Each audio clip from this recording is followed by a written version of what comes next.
Good morning, you guys. I hope you're doing well. It's Frankyrose. So you guys ready for this?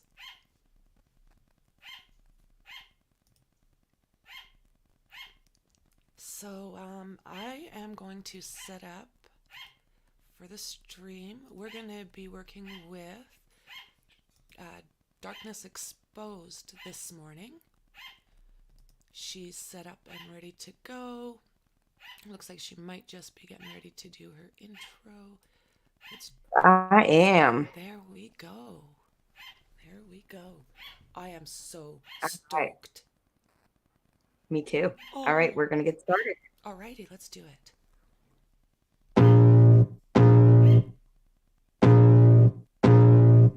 I can feel the blood creeping up from the heathens. Got will, got fight, got pride, got reason. If they wanna go eat, then you know I'm gon' feed them. If you're coming for me, hope you're ready for a demon. I got eyes in the back of my head, I'm seeing. Take me for granted and you know I'm leaving. I'ma take what's mine with the webs I'm weaving. I could take this crowd from seeing to believing. Got a taste for blood and my tongue keeps bleeding. From the words I spit, so sharp, so freezing. So cold, behold, frostbite they feeling. I could tear you apart or I could go heal them. Don't believe in fate, don't believe in ceilings. I just need a taste and my mind starts peeling. I don't pace myself, I grind on kneeling. Got lust for change, I just love the feeling.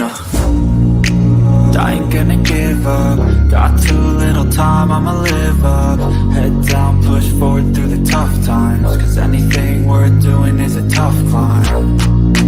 I ain't gonna give up. Got too little time, I'ma live up.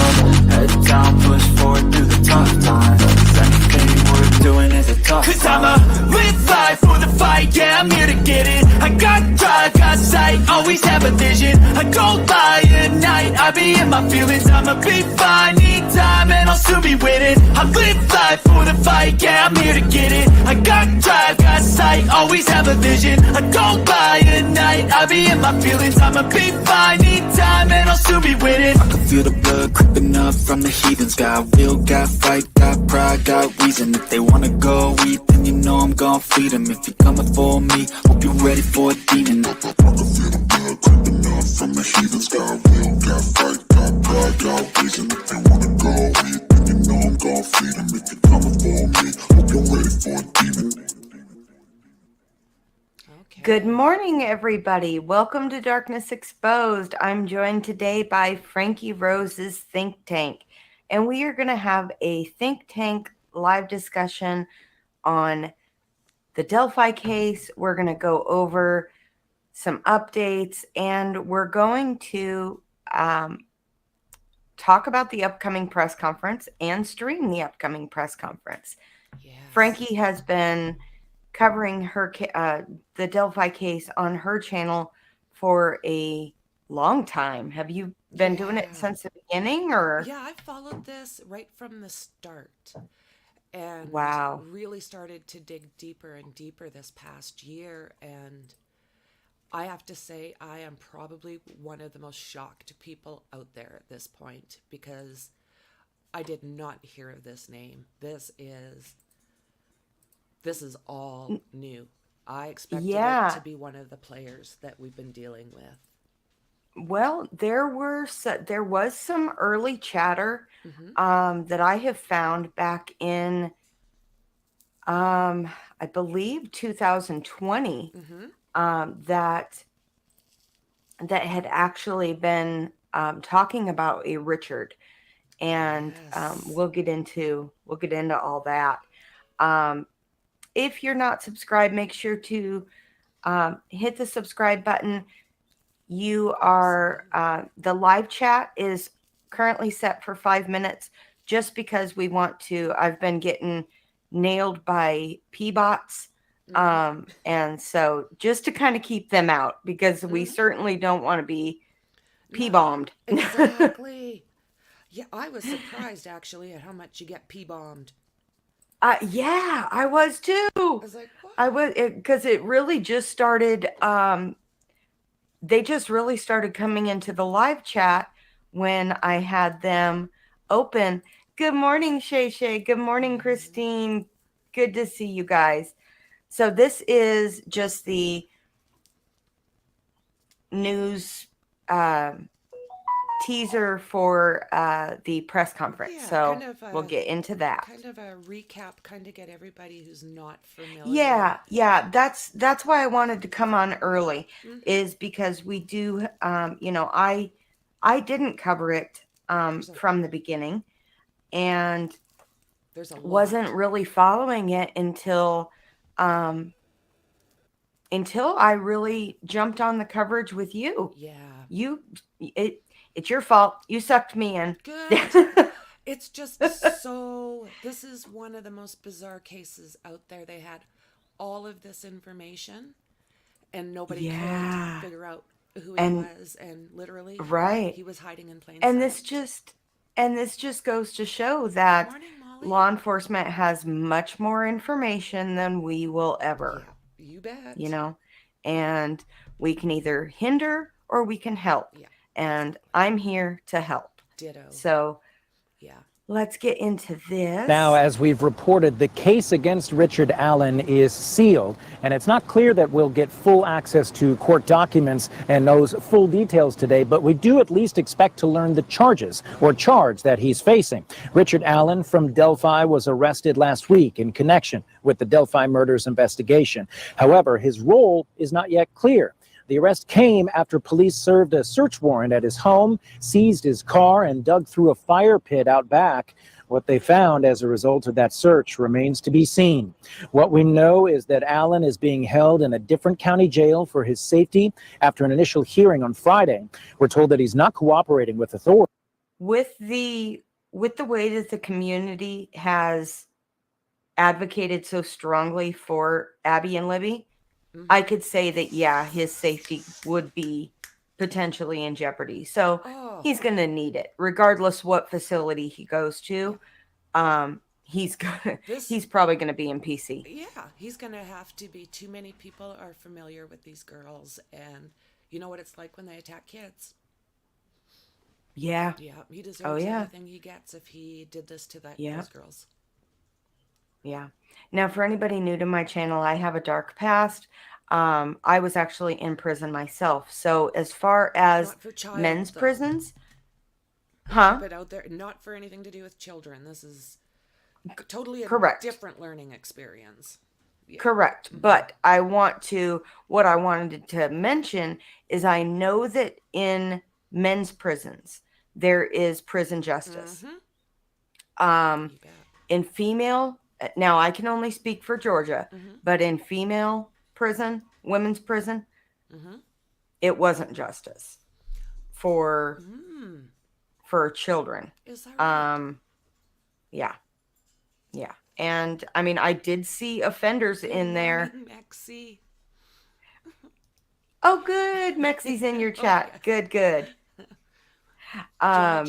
Yeah, we learned that there are souvenirs taken from the girl's body. So when they dug his pit, I pray it's evidence. Me too. I hope so too, but I mean, these things happened about 6 years ago, so it's gonna be. Yeah, me wonder and what would they find, and would it have any evidentiary value at this point? Of being burned, and even when they did the the Wabash search. Seabreeze, let me see if I can get her audio. Mine? Do you have a way to turn up your microphone? Yeah. Okay. On it. Tell me if this is any better. How's that? Good on my end. Okay. Let's see how the chat. But let's get into this, and then we'll. Gray Hughes did an amazing compilation of all of the news coverage from the beginning and the search coverage and everything. He really did a bang up job on that. So that'll be. He's got a good station for info, or a good channel, I guess. He sure does. Yeah. He sure does. Factual. No bullshit. And so exactly. And he doesn't tolerate it either. Nope. Many here in Delphi say they were shocked to learn that the arrested suspect is one of their own. One of my servers was telling me that he wouldn't speak much, that his wife would order the food, and that they would split it. He didn't really speak. Today's news conference is expected to include. Let's see. Still can't hear her, only barely. Let me see. Let me. Can you guys in my chat, can you hear me okay? I'm coming in loud and clear on my side, but... Huh.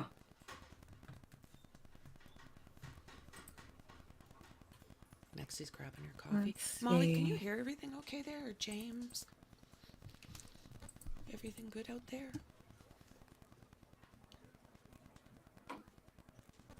Molly. I know, right? Order food and share it. Yeah.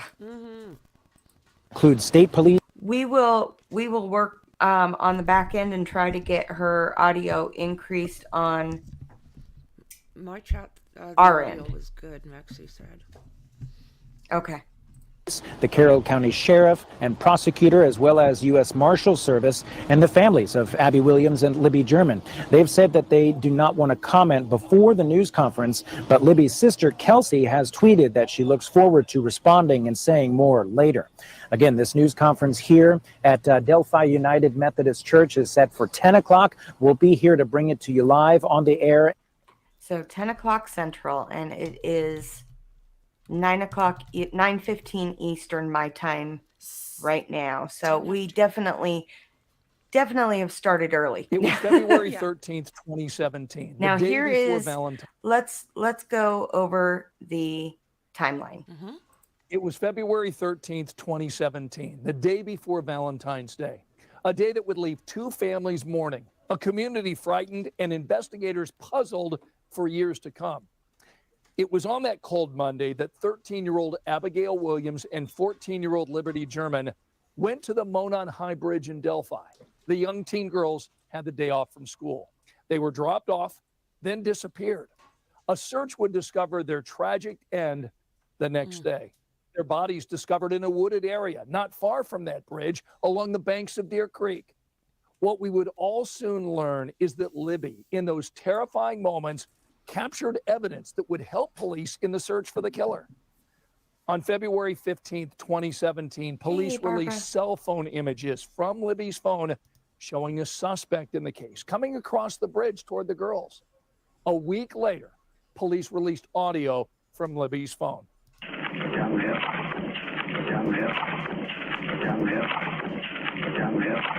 As 13 News reported on the case, we spoke with Ronald Logan, the man who lives at the property where the girls were found. Has this gotten to you? Has this played on your mind? Yeah, the longer it goes, yes, it does. Yeah, it's. I'm not sure I fully comprehend what all's happened yet. Two young kids playing, you know. Seabreeze, it's 10 Central. I'm an hour ahead of Central, or behind Central. So I'm Eastern time zone. So it'll be 11 o'clock my time, but 10 o'clock Central. You're having a wonderful day, Valentine's Day, and ends up in one of the largest tragedies in Carroll County history. In your backyard? In my Yeah, backyard. Dandy, me too. Yeah, it's a big thought. Not a good one. Turns out the FBI was also talking to Logan. An agent at the time noted Logan's voice was not inconsistent with that of the voice captured on German's phone. The FBI notes an interview with Logan's relative in which the relative tells the agent that Logan called them the morning of February 14th, 2017, and asked them to lie about where he had been the previous afternoon. That was before the bodies of the girls were found. 13 News was there as Logan's home was searched. More than a dozen investigators worked for hours, searching Ron Logan's home, his garage, barns, and property. They are looking for clues to whether Logan is connected to the murders. Basically, we're trying to either clear him or look at him even harder. That's what we're trying to do here. Abby Williams and Libby German were found murdered on Logan's property. Days later, he walked us to the secluded crime scene, appearing shaken by what occurred here. I can't really wrap my emotions around it yet. It's so mind-boggling. Later, when someone used social media claiming Logan resembles investigators' prime suspect, The 77-year-old was understandably angry. I was cleared by the authorities I agree. ages ago. Since then, investigators received new leads and found new information, prompting the search and putting He new was attention not, on though. Logan. I don't know why As he said we've that. gone into the investigation and have talked to. What's that? He actually was never. He said right there that he was cleared a long time Yeah. ago. He was never No, cleared. and he's only saying this 2 days Whoops. after the fact. So how long? I mean, they did this Right. search just days after those girls were found. Yeah. So Yeah. I still find him a little sketchy. I'm going to be interested to see what comes out. I do too. Yeah. I do too. Other people, things are just not adding up, and we're just trying to get things added up. Police arrested Logan. Let's see. If they arrested him Friday, Mm-hmm. shouldn't he be seeing a judge today? Yeah, he will be. Mm-hmm. Well, He's seen a judge Friday, actually. did he? Yeah. For first appearance? Yeah, he was arraigned on Friday. They got all of that Okay. stuff. And that's why everyone's wondering, because they've only got 24 hours to release all that information.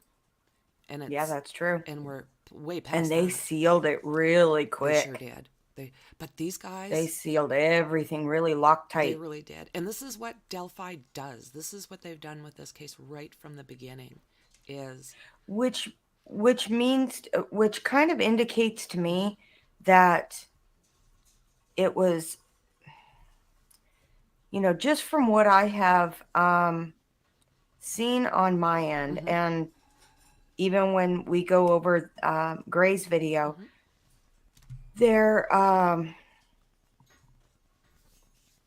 was their cause of death ever released? No. I didn't think so. No. But So with their cause of death not being released in almost 6 years, Mhm. that means to me that to believe that this was not just a gunshot wound or yeah. In their you know. search warrants, they were looking for sharp objects and guns. So if they're looking, Yeah. if they brought up, because they described the scene as extremely bloody, that is how it's, and a brutal attack. That's how it's described. Yeah. So, Yeah. And to see the law enforcement, how much emotion they've had, and none of it's gone away. I mean, they are No. still just as emotional today as they were, Can you imagine? I mean, nearly 6 years ago. well, And that town's only got about 3,000 people in it. So yeah, so small town, probably everybody knows everybody. Yeah. And the pharmacist gets picked up. Yeah. Logan earlier this week on a probation violation. He has numerous drunk driving convictions. He's being held without bond. Investigators searched with the help of a canine. They carried away armloads of potential evidence and seized Logan's truck. Police, though, warned against rushing to any conclusions. This is part of the investigation. This is not our first search warrant. We've done several others other than this residence. We've done some polygraphs. We've done all kinds of things to other people. In citing reasons for the search warrant, the FBI agent noted that pieces of clothing from one of the victims were missing and that it appeared the girls' bodies were moved and staged. There were no visible signs of a struggle or fight. Investigators recovered fibers and unidentified hairs at the crime scene. The agent also suspected a souvenir had been taken by the killer and that it was common for perpetrators to memorialize the crime scene with pictures. It's not clear if anything was found in Logan's home, but he was never arrested before he died in 2020. On July 17th of 2017, police released their first sketch of the suspect. They had received thousands of tips and were working through them. But as the months passed and years passed, this case went quiet. That was until April 2019. That's when a new sketch of the suspect was released. And additional audio of the suspected killer from Libby's phone emerged. Again, tips agree, James. flooding in. The families of the girls and that community in Delphi were hopeful it would finally lead to a break in the case. But again, days turned to weeks, weeks to months, and months into years with no arrest and sadly no answers. Then, nearly 5 years after the murders on December 6th of 2021, police asked who had communicated with the social media account of the name Anthony Schatz. A flurry of activity took place then. The images in the accounts were those of a male model. The account itself belonged to a man from Miami County. He lived just over 30 minutes from Delphi. The ultimate Police said catfish. Keegan Klein I'll say. admitted to creating the account to solicit nude I images might have from responded underage to that girls. boy. Tell me about Anthony Schott. Huh? He said if it was me when I was young, I might have got catfished if I thought that boy was interested. Oh, and yeah. then something like that Why guy did you shows create up. that profile? Yeah. I don't really know. I was just lonely, you know what I mean? Just talking to people. I don't know why I did it. But Klein said he was not trying to meet any of those girls in real life. Klein also said that police told him his Anthony Schott's account was the last to communicate with German before her murder. Turns out, police had served a search warrant on Klein's home in 2017, just days after the girl's body. Eastern is 11 o'clock, and we'll be live the entire time, and we'll also cover the press conference. Eastern is 11, 10 o'clock Central. Let's see. So much to go I still through. thought him or his dad. Oh, yeah. Yeah, there is so much to go through. Bodies were found. It was for a child exploitation and child pornography case. And so, are you aware whether you may have talked to Libby on the 13th? That's what they said. That's what the police told me. That you did? Yeah. And do you have any recollection of that? No, not at all. I've told them 100 times I've done everything they wanted me to, and it's like they're just harassing me. Klein was charged August 29th, 2020 with 30 counts, including child exploitation, possession of child pornography, and obstruction of justice. He allegedly told investigators he would talk to girls using the Anthony Schott's account, even if they were under 16. He claimed to have received photos from all of the girls he chatted with. Investigators seized 6 devices from Klein, including smartphones, a tablet, and an iPod Touch. Police found sexual images of girls. Some appeared to be only 14 years old. And after being interviewed by police, Klein returned home. He later told police he found another phone and turned it over to them. Police said an examination showed someone had uninstalled and deleted Snapchat, Instagram, and Meet Me. The browser search history had also been deleted before the phone was turned into. Wow. He was the way that I took that was that he was the one who created the Anthony Schott's account. Yes. But I don't think he was the only user behind the Anthony Schott's account. You're exactly right, and they've said that kind of right since they started bringing Keegan into this. That they're figuring this runs a lot deeper, and I think that is a lot of the reason why it's been so quiet.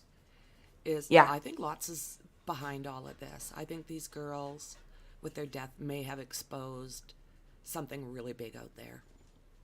Yeah, they very well could have. Authorities after several continuances. His jury trial was set for September of 2022 in the child pornography case. Klein has not been charged in the Delphi murders. He has not even been named a suspect. And so the families of Libby German and Abby Williams wait for answers. 5 years. That's 1,825 days that have passed since the bodies of Abby Williams and Libby German were found in the woods near Delphi. They probably had you. That's 43,800 hours. The people who loved them have had to wonder who the man is in this video. The man investigators say killed the girls and where he's at now. I don't think anybody thought we'd be here at the spot at the 5-year mark with an unsolved case. But that's where they are, despite thousands of tips, along with video and audio of the killer. Libby captured on her cell phone as the girls hiked on the Monon High Bridge Trail. Not to mention 2 different sketches released 2 years apart. I think eventually what we'll be able to do is put the face of the murderer up in between those 2 sketches, and we'll be able to merge them together and become one. Indiana State Police Superintendent Doug Carter says he personally gets 25 to 30 tips a week that he forwards to investigators. Carter can't give a definitive timeline as to when the girls' families or the public will have answers or the justice they want. What's important to me on the 5-year anniversary is that people know that we're continuing to full speed ahead. It's frustrating. We all thought we would have answers 5 years ago, but we also... I don't think that he directly hurt the girls, but I do think that he knows who did. Yeah. You know, I think you're correct. I think Because I really think, based on some social media chatter and things that have kind of been already from that chatter have started to become from just speculation to confirmed fact. Right. Because it was that chatter that preempted me finding out that the burn pit was just duck, and so that it's making it seem and so it's making it seem like, okay, that particular post may have actually been completely factual, but time will still tell. And with that said, I mean, if he was burning his trophies, right? Like, he could have been burning his trophies. Good point. The souvenirs. Yeah. Good point. If he thought they were getting close. Yeah. And it sounds like there was a little bit of noise before that happened, so I don't know if it would have been a complete shock to this guy. Yeah, they said, I saw chatter going back about a month prior. There were some people saying, be patient. Yeah. Things are amping up. Can't say more, but that was about a month prior to his arrest. Right. Yeah. And then with the Wabash River and all of that. Exactly. So, and Keegan is the one that pointed out that spot in the Wabash by the sounds of it. Sounds like he got out and went with them and pointed out whatever it was that they supposed. And commonly they'll do that. They'll take they'll take CIs or criminal informants, and if because obviously with Keegan's charges, and I mean he should be in for a very, very, very long time. He's got 30 charges as CP and related. Yeah. Okay, then he should be in for life. But I wonder if he was trying to avoid the needle. It very well could be. I honestly believe that he's started to talk. That maybe the fear of being locked up for the rest of his life is giving him some kind of push, because there's a reason. Or being killed himself. Yeah. And being put to death himself. I wonder, is Indiana a DP state?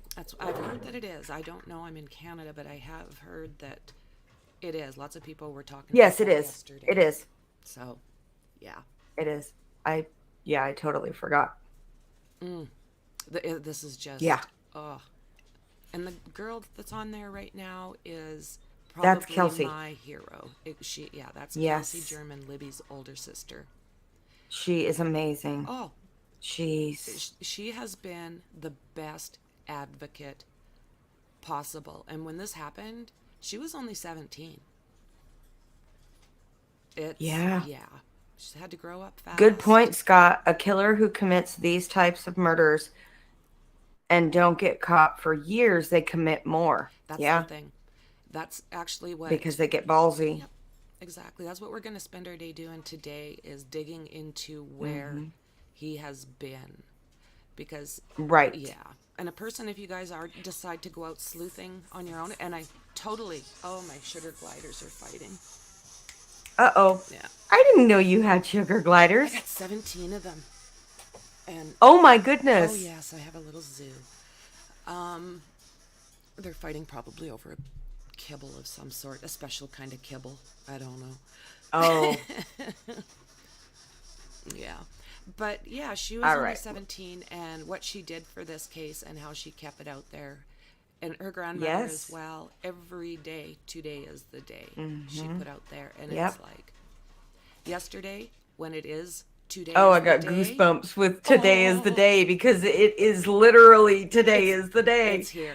Yeah. And Yes. it was going on for so long that you honestly started to wonder, what's. Yeah. Yeah. You wondered, would it ever be solved?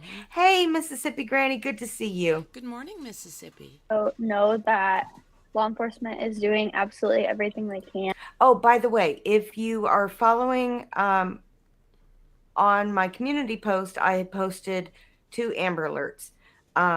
One was out of Minnesota and one was out of North Carolina. Those have both been canceled and the children were located safe. And putting all of their time and effort into the case, and they want answers just as much as we do. Both families have a mantra they've said since the beginning. Today's the day. 5 years later, those words don't always come out as easily as they used. So did Dahmer, Thomas. Dahmer went dormant for 9 years. Did he? Was that long? Yep. Yep. Oh. I just have a hard time believing. I mean, some days it's really hard. That this was the first. Say again? I have a hard time believing that this was the first time or the last time. I don't think a killer doesn't. If he hid this well in plain sight, then he's definitely got the cockiness factor. Oh, this is it. I mean, he did this. I got away with it before. I'll do it again and do it again and do it again. And what until you break that cycle. Yeah. And what he did and what he planned for Libby, at least, is not the actions of somebody the first time, I don't think. I mean, he had this down. I mean, he hasn't been caught, and look at all the evidence. So that's true. I think that, BTK. Me too, Thomas. Years, right? Yeah, BTK stopped for years, and I mean, Dennis Rader. I mean, talk about the epitome of hiding in plain sight. Right. Yeah. And I mean, there's been full on family mans and family men and everything. In Canada here, one of our top military was Russell. Yeah, that's him. I can't remember his last name, but yes, I know who you're talking about. Okay. He look at what he did right in plain sight. And yes. That guy was like literally hanging from his ankles in trees wearing women's lingerie. And nobody even thought about him until they had him, or they didn't say anything anyways. That was kept very quiet. But when it came out that he's flying the Queen around, and it's like, oh my God. And to get where he was at, he had to have a really good, they'll give you tests on how mentally fit you are. And how do you get through all those years to where he started off as a peeping Tom. Yeah. And Thomas said he had a purpose on that bridge that day. You can tell. Oh, yeah. Absolutely. Oh, yeah. Yeah. So, Thomas, do you think definitely. it's one person? Do you think there's more than Hard, one? but yeah, we still keep positive that today could be the day, and tomorrow could be the day, and any day. We just have to keep being hopeful on that and have faith that it will be one. Raybird, no. Oh my gosh. Yeah, Russell Raybird Williams. says Russell was my brother-in-law's boss at Trenton Base. Sick, man. Yep, absolutely. Wow. Dandy says, I keep seeing people say his bond is over 20 million. Can anyone verify? That's what they're saying. Yep, that's the right number. That's the number they're giving. Can you imagine? So, wow. Never heard of such a thing. So again, that tells us a story too, right? That tells us a lot. I didn't know that. That tells us a lot right Good there. morning, Shauna. Right? One day. I know my grandparents say it every day. But for me, it's something that I say to reassure myself when I'm feeling frustrated, when I'm feeling like no answers are coming, and I'm feeling defeated. I say that. I say, today is the day, it's coming. It'll get here. The question remains, when? The community continues to... Today is the day. Today. All right. Now, this one is about 30 minutes, and I really don't want to take away from Gray's production here. So if you have not watched it, Go check out his channel. yeah, definitely go check out his channel. Hughes. And I'm just going to let this run through. I'm going to step away from the computer for a second, but I will be right back and I'll have my ears in. All right. The sheriff's office and community members continue to look for 2 missing girls last seen near the Monon High Bridge Trail in Delphi. Upset, confused, obviously very distraught. Just worried. All I want to do is have the girls get home safe. The girls were dropped off near the bridge to walk around and hang out. They had made arrangements to be picked up by a family member later in the afternoon. But when it came time for the girls to be picked up, they never showed up. Getting scared now.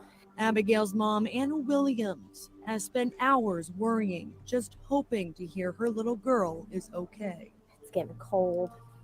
Been out a long time. They don't know what time they ate last. The girls haven't answered their phones since around the time they went missing. Missing, abducted, we don't know for sure.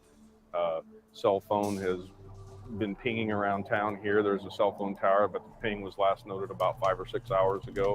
They say the phone's now dead. The last Snapchat from one of the girls was from 2:07.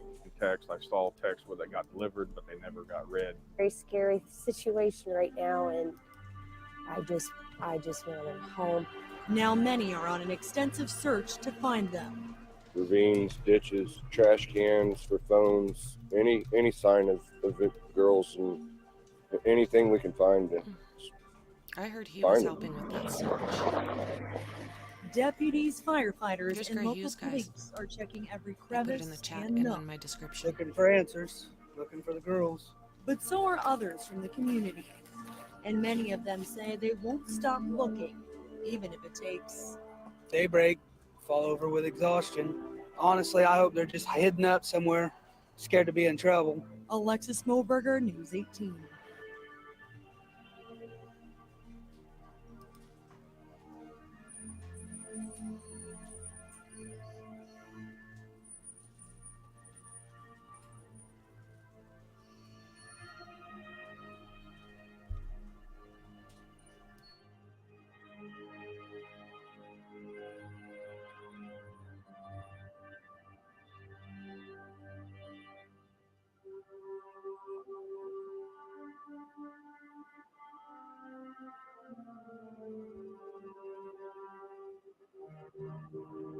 At 5 o'clock this morning, the Carroll County Sheriff's Department are setting to regroup and start to search back up for 2 missing girls.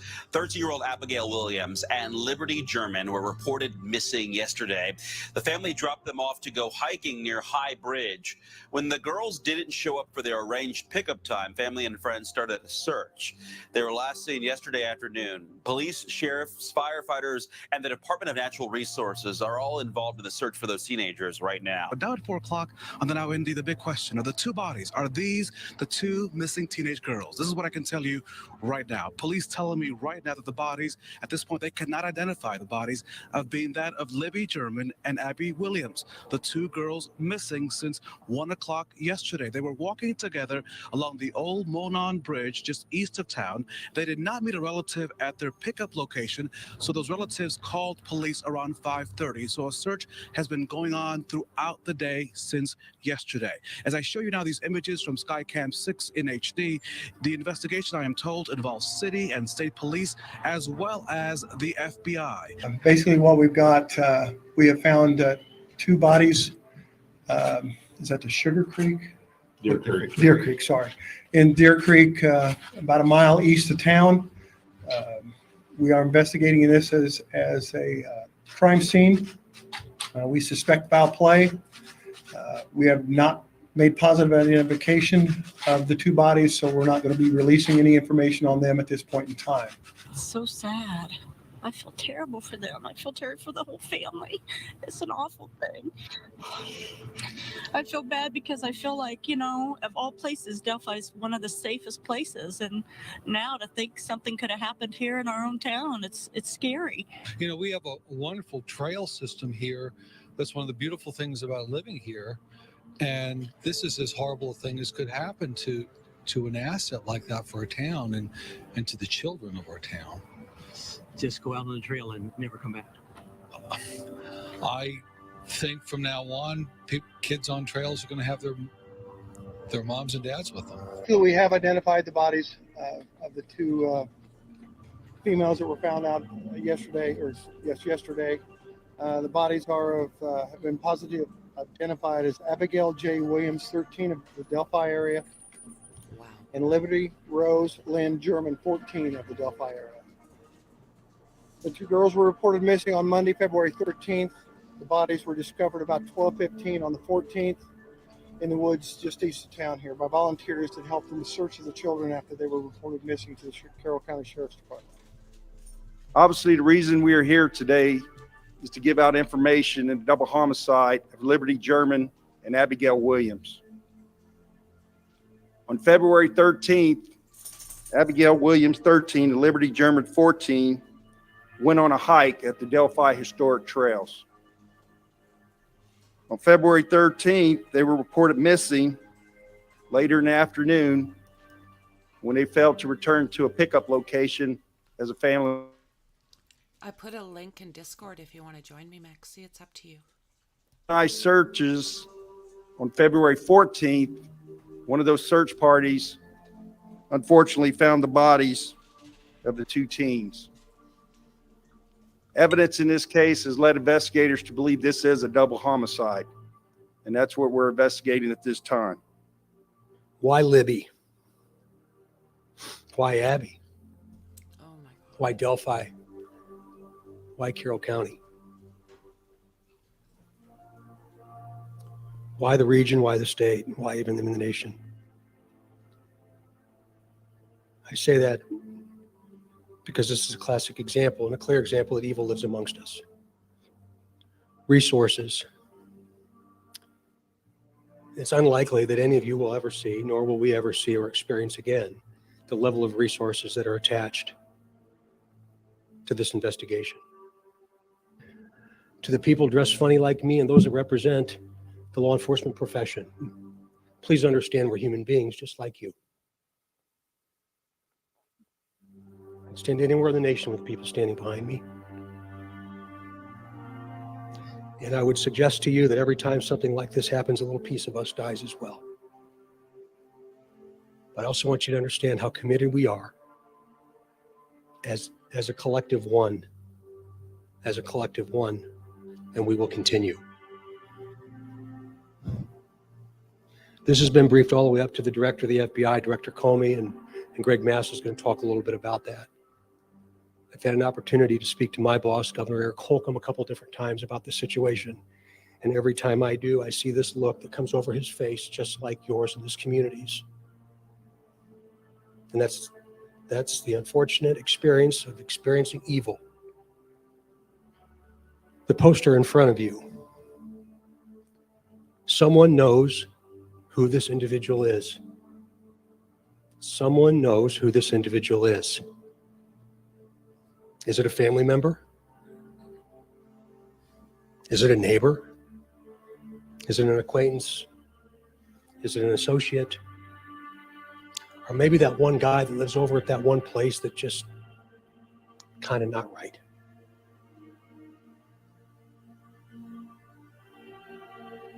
Maybe it's his jeans. Maybe it's his jacket or his sweatshirt. Maybe it's his shirt tail. Maybe it's his posture. Maybe it's the right hand in his pocket.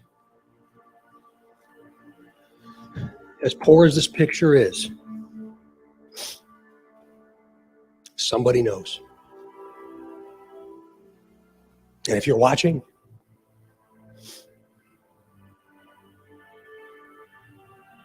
we'll find you. We must keep our resolve for Libby and Abby, for this community, and frankly, to ensure that good trumps evil. And it will. You're going to hear more in just a minute about what we know. Do not discount the voice that you'll hear. We will stay committed with resolve very rarely exhibited with human behavior until this conclusion. Please be patient. Become our partners and communicate with us as often as you can. And now, from a very humble servant, that's the most blessed guy on this planet to represent the profession that I represent, to Abby and Libby. It's my hope and my prayer that you're now experiencing God's promise of eternal peace. The members of the community, when I met with our behavioral analysis unit and their expertise and their experience, it is oftentimes even unwitting that a member of the community may have information that is germane to this investigation. And I'd like the community to go back 9 days and go back to the afternoon of February 13th, Monday, February 13th, and just think if you had an interaction with an individual who inexplicably canceled an appointment that you had together, or an individual called into work sick and canceled an important appointment or a social engagement, and at the time gave what would have been a plausible explanation. My cell phone broke, or I had a flat tire on my car. But in retrospect, that excuse no longer holds water. That may be important. Likely so are behavioral indicators that this individual may have exhibited since the afternoon of May 13th. Did this individual travel unexpectedly? Did they change their appearance? Did they shave their beard, cut their hair, change the color of their hair? The superintendent mentioned the clothes that this individual was wearing in the photo. Did they change the way they dress? Did their behavior change? Did their sleep pattern is different now? Did they start abusing drugs or alcohol whereas they would not have? Have they been anxious, nervous, irritable? Have they followed this case and what the media is putting out with a sense that is not normal? Have they had ongoing discussions regarding their whereabouts on that afternoon or thereafter? A little over 3 weeks ago, February 13th, our girls went missing. On February 14th, they were found victims of a double homicide. This horrible crime has torn a hole in our families that'll never heal. It's the small things that seem to hurt the most. It's just natural to holler for them to come to dinner, or in the mornings to get up and get ready for school. Then expect them to come through the door after school. The silence when we don't hear their voice. Our girls were excited about the upcoming softball season. Just the day before all this happened,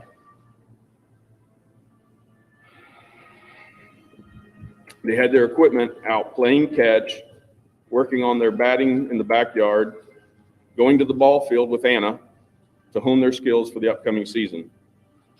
But they'll never get to play a single inning again. There are too many ways to count how our lives will forever be impacted to share here today.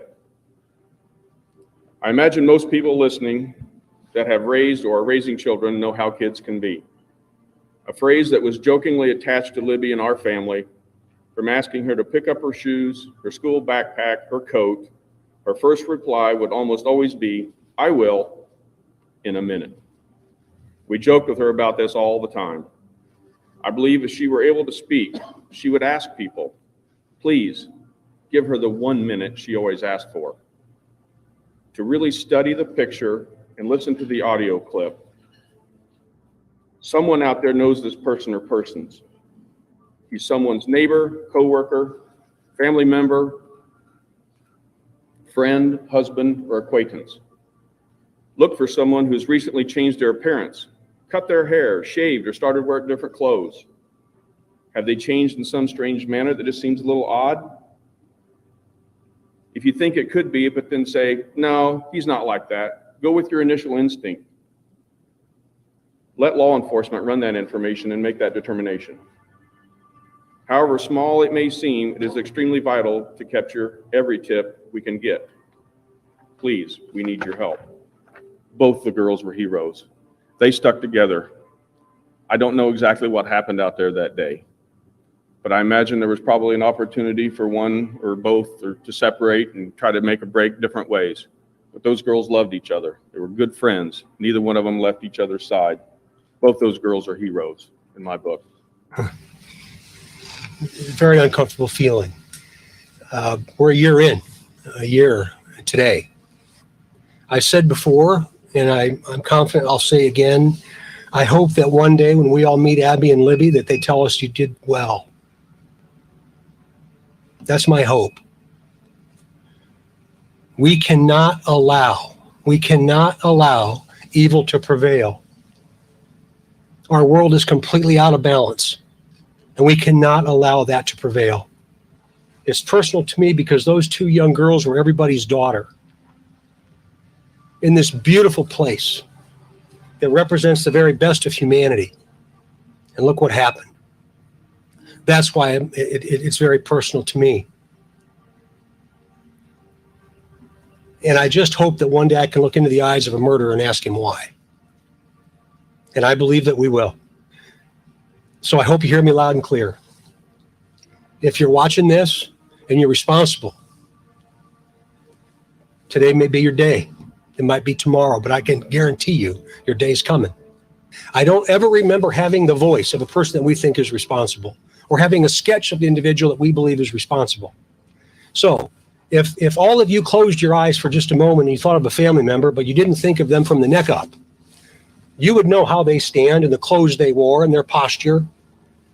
You would know that voice. I would know it if it was my father, just like you would know it if it was yours. Somebody out there knows who this person is. And as soon as they walk in the room, I will stop this and bring the feed right in. Fortunately, I'm not going to say unfortunately, fortunately, we have such a relationship with you that you've kept this front and center. We're seeking the public's help to identify the driver of a vehicle that was parked at the old CPS DCS welfare building in the city of Delphi that was abandoned on the east side of County Road 300 North next to the Hoosier Heartland Highway between the hours of noon to 5 on February 14th, 2017. If you were parked there or know who was parked there, please contact the officers at the command post at the Delphi City building. We are releasing additional portions of the audio recording from that day. Please keep in mind, the person talking is one person and is the person on the bridge with the girls.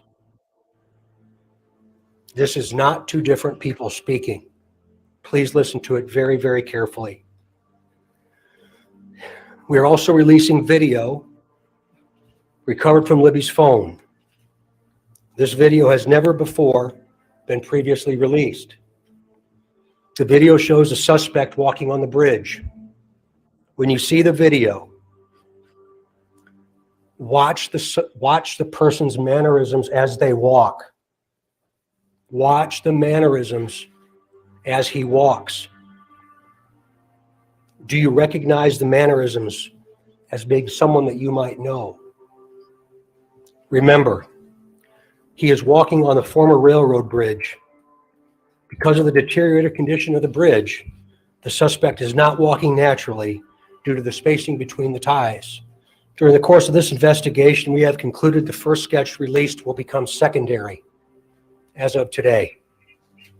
The result of the new information and intelligence over time leads us to believe the sketch, which you will see shortly, is the person responsible for the murders of these two little girls. We also believe this person is from Delphi, currently or has previously lived here, visits Delphi on a regular basis, or works here. We believe this person is currently between the age range of 18 and 40, but might appear younger than his true age, directly to the killer, who may be in this room. We believe you are hiding in plain sight. For more than 2 years, you never thought we would shift gears to a different investigative strategy, but we have. We likely have interviewed you or someone close to you. We know that this is about power to you. And you want to know what we know. And one day, you will. A question to you. What will those closest to you think of? They find out that you brutally murdered 2 little girls. Whoop, we have a feed, guys. Hold on. And at the conclusion, Sergeants Tony Slocum and Sergeant Glenn Fifield will be passing out the press release that we're going to be issuing. So they'll be looking for you. Please look for them as well. So 2 minutes. Thank you very much. Okay. 2 minutes. Sir, we are on standby. Good morning. We'll be here. We are on standby. Okay. Warning. There. 2 children. Only a coward would do such a thing. We are confident that you have told someone what you have done. Or at the very least, they know. Because of how different you are since the murders. We try so hard to understand how a person could do something like this to two children. I recently watched a movie called The Shack. And there's also a book that talks so well about evil, about death, and about eternity. To the murderer, I believe you have just a little bit of a conscience left.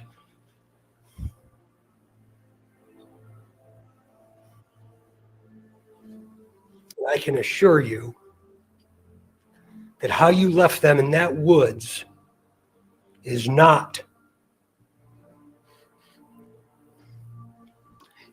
what they're experiencing today.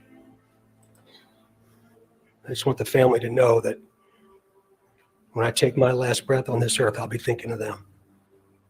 And I can tell you on behalf of the sheriff and the police chief, so many other partners that have stood with us over this period of time, that we will not stop.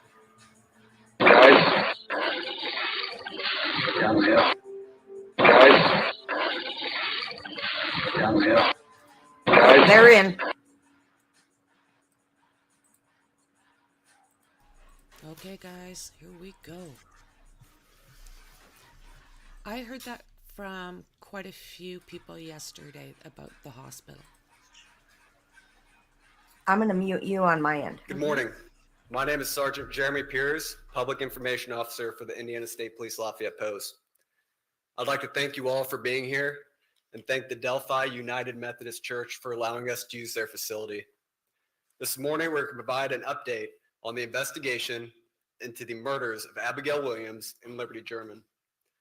Before we get started, I'm going to introduce to you our speakers, Superintendent of the Indiana State Police, Doug Carter, the Carroll County Sheriff, Tobe Lesenby, and the Carroll County Prosecutor, Nick McClelland. I'd like to remind everyone that this continues to be an active and ongoing investigation. At the conclusion of this press conference, we are going to answer a limited amount of questions out of respect to the investigation and the process that will follow today. We will not discuss evidence that is related to this investigation. On behalf of the Delphi Double Homicide Task Force, thank you all for your continued support. I would now like to introduce to you our first speaker, Superintendent of the Indiana State Police, Doug Carter. Get your tissues ready.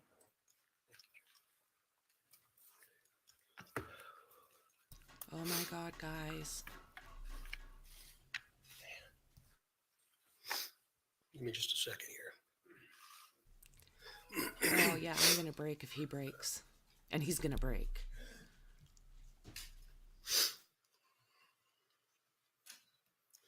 Seldom do I have prepared These people remarks, have all been passionate. but today is different because I do not want there to be any confusion or ambiguity with what I will say. Today is not a day to celebrate, but the arrest of Richard M. Allen of Delphi on 2 counts of murder is sure a major step in leading to the conclusion of this long-term and complex investigation.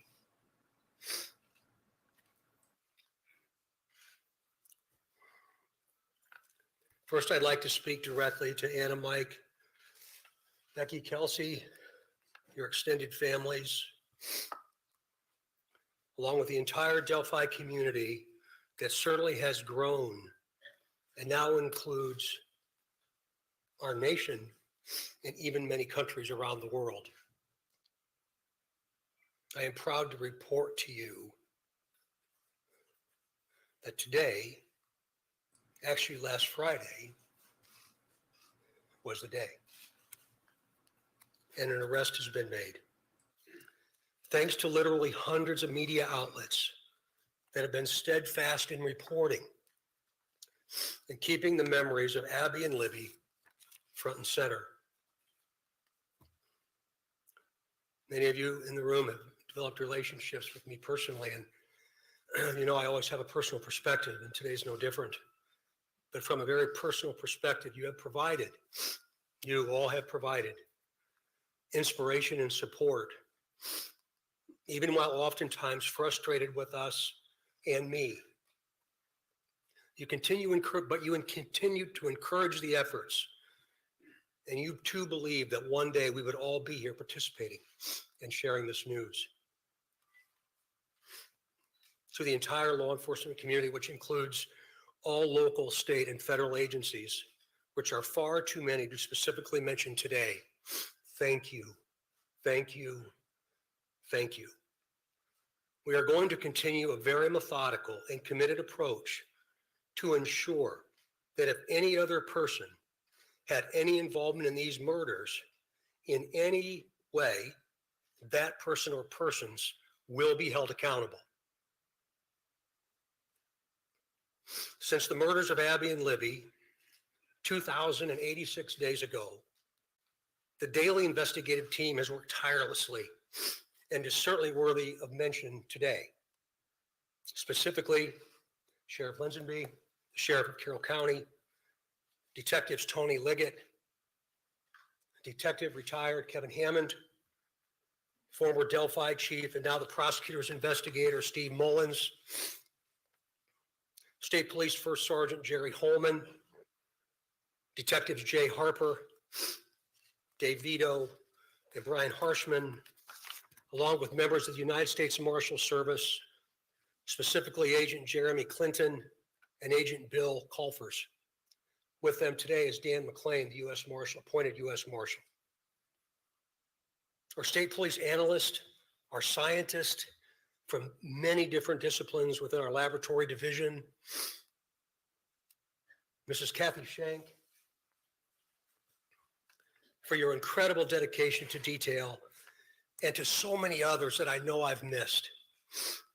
I really believe that Abby and Libby would be proud of you for standing strong, even in the face of immense pressure and perpetual criticism.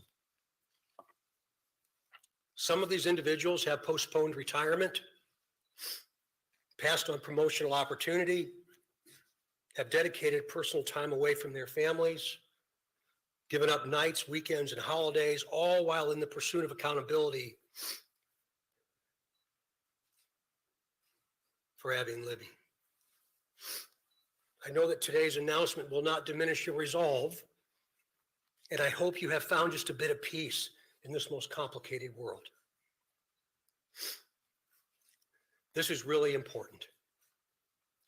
While I know you are all expecting final details today concerning this arrest, today is not that day. Today's not that day. This investigation is far from complete, and we will not jeopardize its integrity by releasing or discussing documents or information before the appropriate time. Prosecutor Nick McClellan, of course, will share additional information about what we can and cannot say, and also explain to you why the probable cause affidavit is temporarily sealed by the court and not available. And by the way, he has been a tremendous asset to this team. I'm yet again asking you for your patience And please your understanding while our system of due process works. Also remember that all persons arrested are presumed innocent. All persons arrested are presumed innocent. You all will have an innate desire to subjectively interpret and then report what you think. We in the law enforcement realm cannot, and you should never allow us to, talk about what we think concerning facts, but rather discuss and share at the right time what it is we know. The time will come when additional details can be released. But again, today is not that day. It's about Abby and Libby, their families, and this community, this nation, and even our planet. The prosecutor has been very clear with law enforcement about what his expectations are, about what can and cannot be released, shared, or discussed. So we will, of course, comply. If you choose to be critical of our silence, be critical of me, not the front line. These are the folks that have committed their entire lives to a successful conclusion. In other words, a guilty verdict. As we move to the next phase of this investigation, I will continue to offer all resources that the ISP has to not only the investigative team I anticipate growing, but also to Prosecutor McClellan as we prepare for the coming months. Again, Nick has been very resolute and very clear, and I'm most grateful for his leadership. And it's going to be really important as we move forward. Please continue offering tips that you would like to share. The many avenues to report will remain open and will be available to all. Please continue doing that. In closing, I stand before you in this church and very place where we held our first briefing nearly 6 years ago, and just hours after the murders of Abby and Libby. Right here.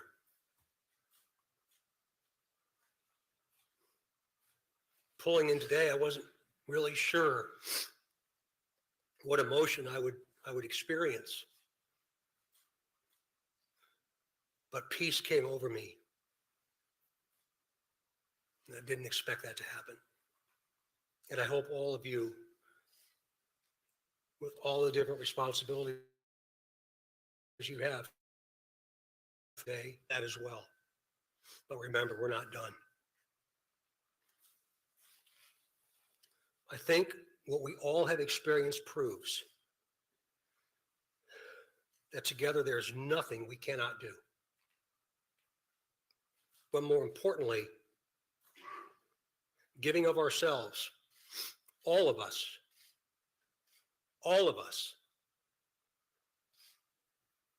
giving of ourselves matters more than what we could ever receive.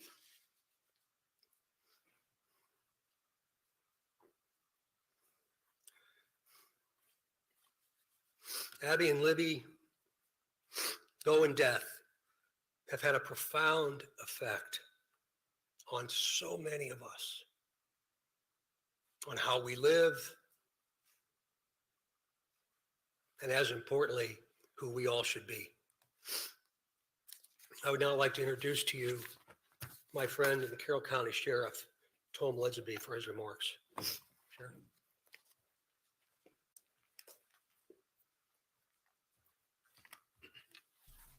Oh, this is such good news. Whoa. I believe in a God of justice and righteousness. Today, I believe that same God has provided us with justice for Abby and Libby. As Sheriff of Carroll County, Indiana, I want to publicly and sincerely thank each individual who played a role in helping us during this 5.5-year investigation. Whether it was in an investigative capacity, providing tips, cards or letters of suggestions or encouragement, phone calls, and thousands of other countless ways of communicating. I earnestly thank those who prayed for this moment in time. We now move forward through the Indiana criminal justice system, allowing the system to provide its due diligence and process in providing that justice which is owed Abby and Libby, their families, in this community. Thank you.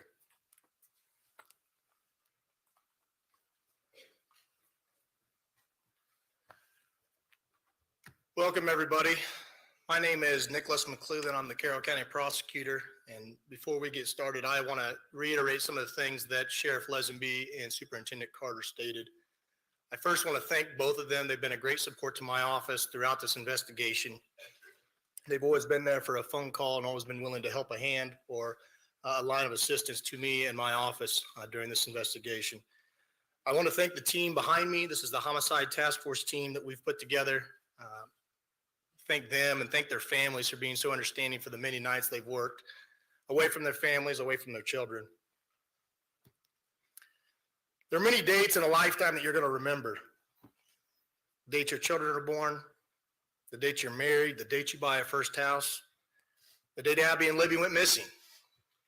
One of those dates was last Friday, October 28, 2022. At that time, we had gathered evidence to formulate a PC that we submitted to the court, and the judge did find probable cause for an arrest of Richard Allen. He's been charged with 2 counts of murder for the murder of Abigail Williams and Liberty German. This investigation is still very ongoing.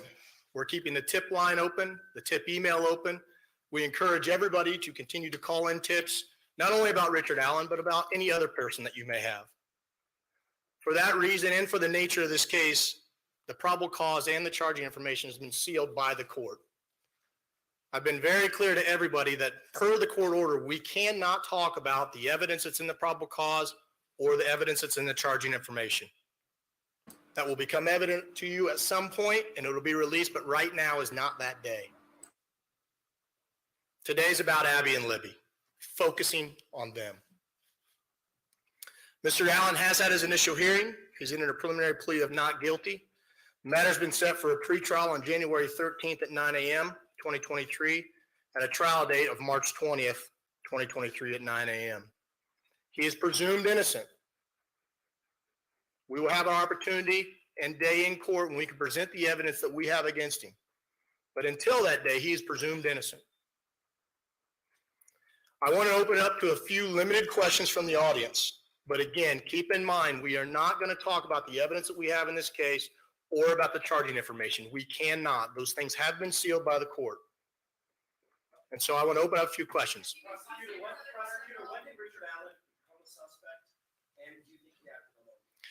Again, that's part of the investigation, so I'm not going to talk about those things. What I can say is that we have probable cause established by the court for his arrest, and he is in custody. He's being held currently without bond. Oh, he's held without bond.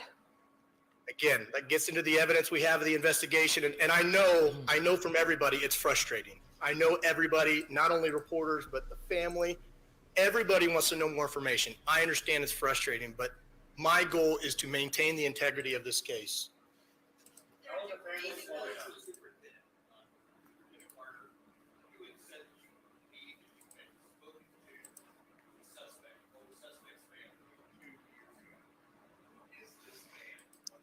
Again, we're going. That's. I appreciate the question, but we're getting into the timeline of events, and today's not the time to do that.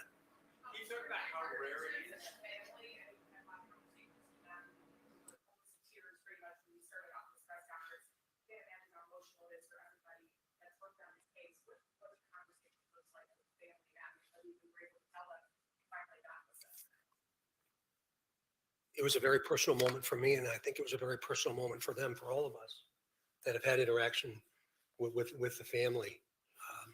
We developed a relationship that I think is going to last at least one lifetime, and maybe a second. So it was a very, very, very sad yet a very humbling experience.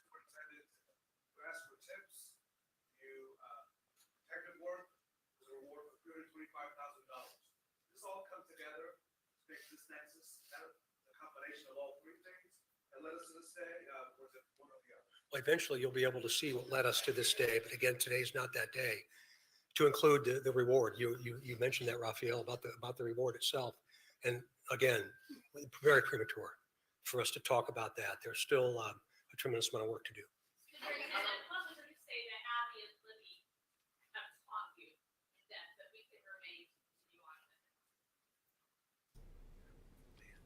The grandparents were supposed to talk, and the mother I think of probably Abby. resilience and understanding the value of each and every day. I think that's coming. Today was the day, but I didn't anticipate they ever thought today would be their day. And I feel like I've known for a long time.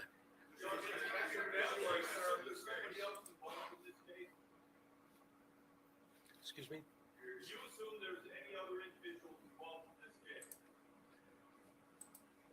We haven't closed the door on the investigation. And so that's Oh, why boy. we keep the tip line and the tip email open.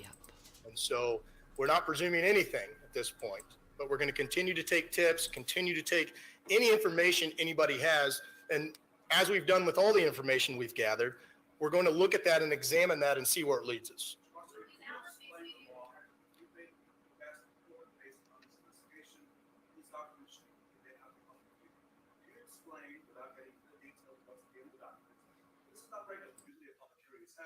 We should be able to see all the documents, right? Sure, sure. You made a decision. You explain your decision as to why you believe that maybe for the next 30 days, no one in this room should have access to those records. Sure. It is unusual. We don't do it very often in all the cases that we handle here in Carroll County.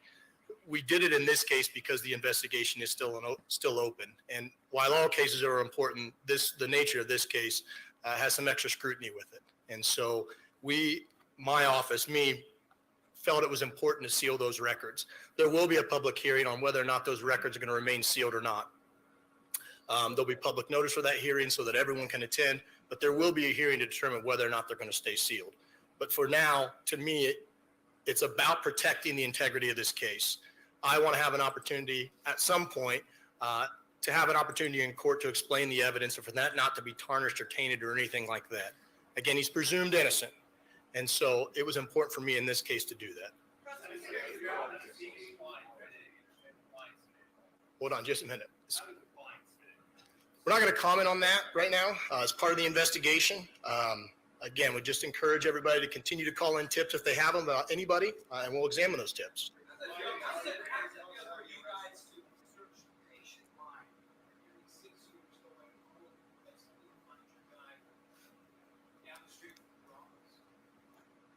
That's a hard question to answer. It's a mixed emotions. I've been watching the news all weekend like everybody else has, and I think a lot of the members of the public said it right. It's bittersweet. It's a step in the right direction. It's concerning that he's a local guy.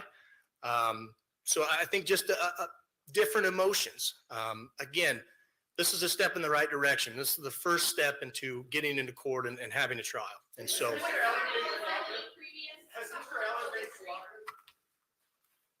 All right. That concludes our press conference today. Shortly, I will be releasing a press release that will have his photo and a couple more details that'll also be here for handout. Didn't talk. That'll also be on the Indiana State Police Lafayette Post Facebook page. Right after this press conference, I'm going to send it out. There's also hard documents in the back. Thank you all for taking the time to be here today, and be safe as you travel home. Wow, guys. Wow. I'm going to leave this up just in case they do come in with, if the family does speak. Mm-hmm. But do you know what? Wow. That lasted a lot longer than I ever would have thought. Yeah. Bring in the wood chipper. Right? Just roll it up to the courthouse right now. Hilarious. hilarious. That's hilarious. Just bring it in. I think there's more to this still. I think that I definitely agree. Yeah. Wholeheartedly. And exactly, Shauna, like 1,000 more questions. Oh yeah, we have more questions now. This is not the end of this is just the beginning of this. Learn more about the timeline there, but they couldn't really release much right now because that information is sealed, and they mentioned there will be a public hearing to talk about if they can release more of those details at this time. But at some point, they have to understand that they want to keep and protect the information in this case so they can find all the details probable to hold the people accountable. There are a lot of questions that the reporters had, and also members of the community who were inside the church listening as not only the superintendent of Indiana State Police, Doug Carter, as well as the Carroll County Sheriff, Toby Lazinsby, who was also giving an update, always talking about how the community has been invested with this case since it happened in February of 2017. We're going to bring in now Hamilton County Judge Dan Hinkie, because he was listening along with all of you out there in the community as to what was developing in this case. And Judge, first of all, thank you for joining us. You've been able to hear what not only the superintendent had to say, but the sheriff and the prosecutor. Are you surprised, first of all, by not getting much information from today's announcement? Yes and no. I think that what's apparent, and by the way, thank you for having me on this morning. I think what's apparent from this is that they reiterated a number of times the ongoing nature of this investigation. Apparently, they felt that they had sufficient information, and the court did agree with them that there's sufficient information to proceed with an arrest and a charge of the person. But as I think the sheriff and Superintendent Carter and the prosecutor all stated, they still have work to do, and there's work that they're doing. I think that's why they have sealed the probable cause affidavit and the charging information, is that there is ongoing. These guys are very good at getting things done, obviously. They can take all the time they need, in my mind. I said these guys can take all the time they need, in my mind. Like, yeah. Mm-hmm.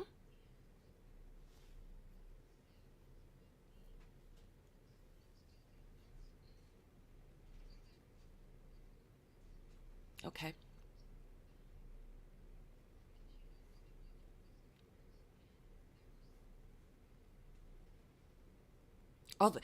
As much as you want to remember it all, like, I was even full of like adrenaline. I was so excited that it's like, yeah. Sorry about my sugar gliders, guys. Oh my God. Like, it does. It gives you chills. It's like they got him. I honestly believe that this group of law enforcement, they've done everything right. This is how it should be done in my mind. And yeah, wow, beautiful babies.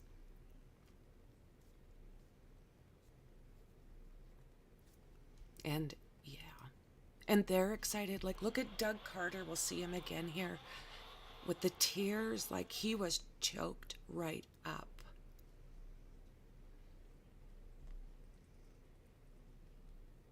Oh, you bet. And he's been passionate all the way through. They all have.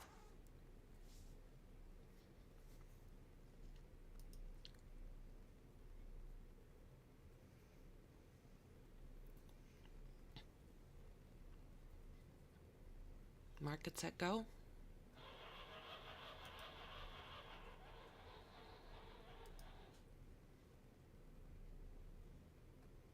Volume.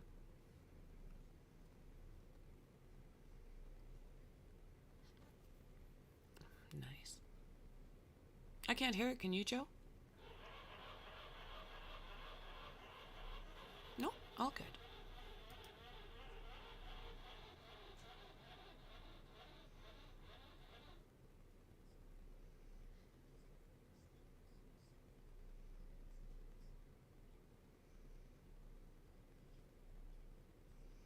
Mm.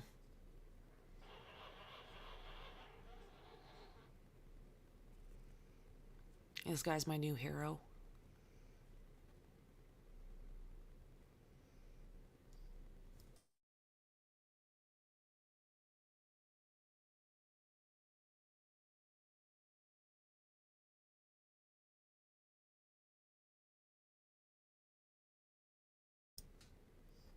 oh, this man, like the heart that he has.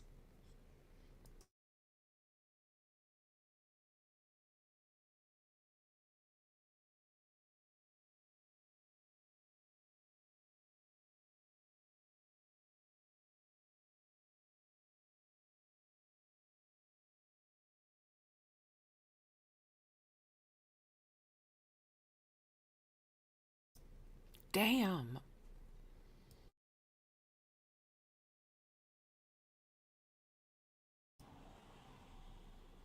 Mm-hmm.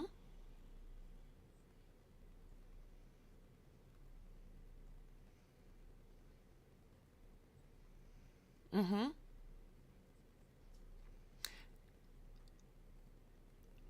Later, but later they do, right? Okay. Okay, let's see.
Hey, Maxie.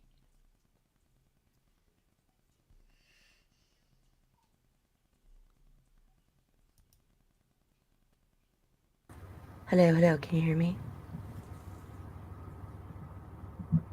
Mm-hmm. Okay, good. All right.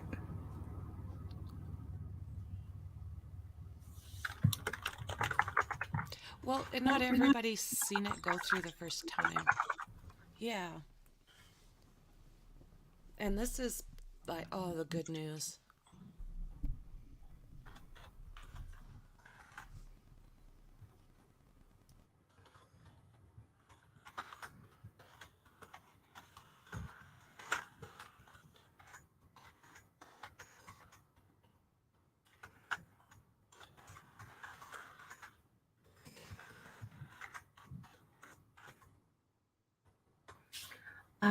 I can't hear it on her end.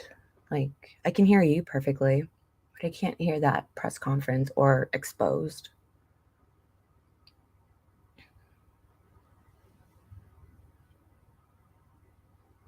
Chief, and now the prosecutor's investigator, Steve Mullins, State Police First Sergeant Jerry Holman, Detectives Jay Harper, Dave Vito, and Brian Harshman, along with members of the United States Marshal Service, specifically Agent Jeremy Clinton and Agent Bill Colfers. With them today is Dan McClain, the U.S. Marshal, appointed U.S. Marshal. Our state police analyst, our scientist from many different disciplines within our laboratory division. Mrs. Kathy Shank, for your incredible dedication to detail, and to so many others that I know I've missed. I really believe that Abby and Libby would be proud of you for standing strong, even in the face of immense pressure and perpetual criticism.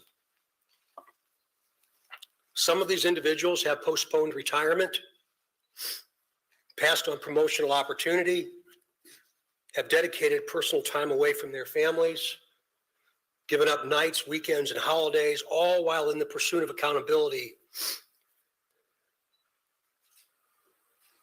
for Abby and Libby. I know that today's announcement will not diminish your resolve, and I hope you have found just a bit of peace in this most complicated world. This is really important.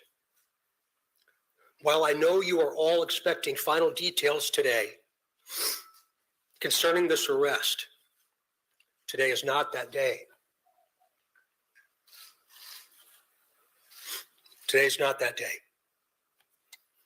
This investigation is far from complete, and we will not jeopardize its integrity by releasing or discussing documents or information before the appropriate time.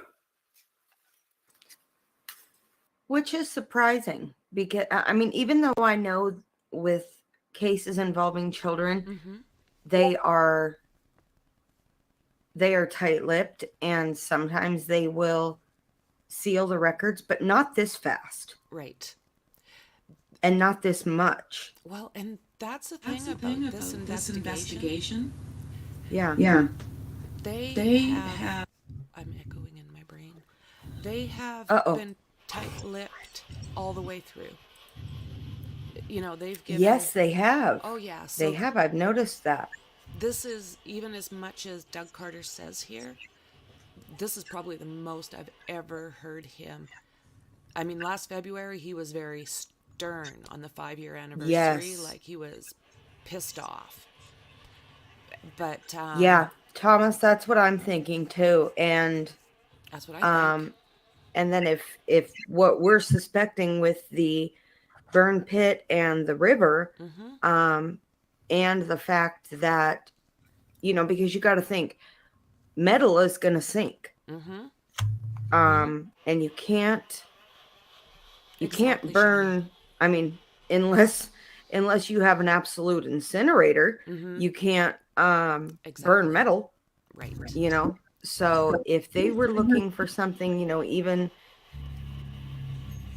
did he feel that they were getting close? And when then he started. Yeah, and then he started to, yes, when they searched the Wabash, exactly. Yes. And so he's like, oh my God, they're getting close. And then, so after the Wabash, then they did the burn pit. That's right. Yeah. So, I mean, they had Keegan show them that area.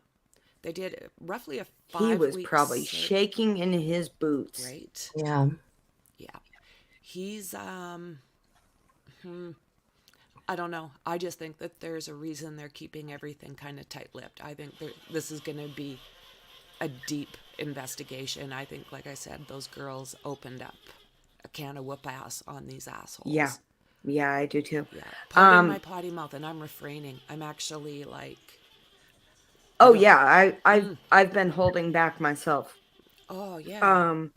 And Bertie says, would life in prison settle well with all of you if he gives evidence of other crimes he committed, or would you rather see him get the death penalty? On this channel, I fully 150% for child murderers, for child sex offenders, and my cousin is included on one of those child sex offenders, and I would like to see an immediate death penalty. Yeah. And that's why I say bring in the wood chipper, because literally take it up to the courthouse doors and throw them in.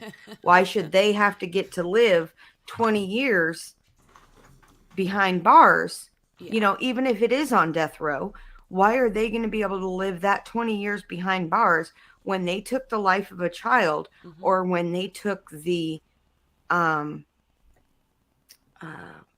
purity of a child. Yeah. Yeah. You know, I have to say, when I found out that he is pleading not guilty, oh, that makes me mad. I know. Like, are you Well, kidding me? but in a way, for any, again, child killer, child sex offender, I don't think that they should be able to take plea bargains. Yeah, I guess At all. probably depending, like, but he's Exactly. In protective custody. yeah. And in Indiana, Nah. PC is, or death row is not awful. They have kitty cats on death row Oh, they got in Indiana State Prison. Oh my words. Yeah, mild steel melts at 2400. James says. Let me let me find this documentary. Hang on. Because being that, you know, I went to prison years ago. I've been home now for 6 years, and learned your lesson. What I did is I went on a real spiritual type journey to try and learn about myself and, you know, learn about myself and learn about everything. And I started watching documentaries on prisons because I couldn't believe that it was the way that it was when I was in prison. I thought prison was much worse. Is that I right? really thought that prison was going to be much worse, and it's not. Yeah.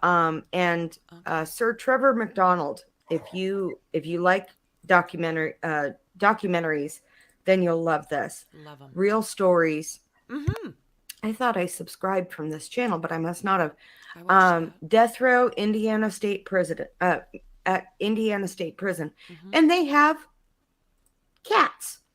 And I know that that's not a rarity because at the Alto State Prison, which is a female prison, they have dogs. Isn't that something? In Pulaski, they have horses. Unreal. So, what? I mean, they live, just like Thomas said, they live better than some poor people. Absolutely. Yeah. Yeah. Absolutely. Isn't that something else? Oh, yeah. It's great. I mean, yeah, the food sucks, and that was probably. And I bet you even now, the worst. That was the worst fixed part of that it. Now they probably have better food than half the population now, because they're always Yeah, they fighting could. for more rights, those rights. But you see, Canada Yeah. doesn't have the death penalty. Oh, that's true. Yeah, we a life In sentence Norway, is 25 there's years minimum. it's either Norway or it's one of the Norwegian states, but I almost want to say it's Norway. I mean, the prison's like a regular apartment. It's not even a prison cell. Are you serious? Yeah. Yeah, I've seen a couple Wow. ones, like from what was it? Prosecutor Italy, Nick I think. Cleveland, of course, share I additional wonder if she can information hear on what you. we can and cannot say, I'm gonna guess and also not. explain to you why the probable cause affidavit is temporarily sealed by the court and not available. And by Johnny the way, always he's has been a better cooks. tremendous asset to this team. I'm yet again asking you for your patience and please your understanding while our system of due process works. Also remember that all persons arrested are presumed innocent. All persons arrested are presumed innocent.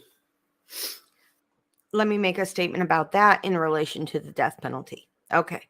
So, obviously, in a court of public opinion, we can drop the gavel and say, yeah, this jackass is guilty for anything, just as long as it had to do with harming a child. I'm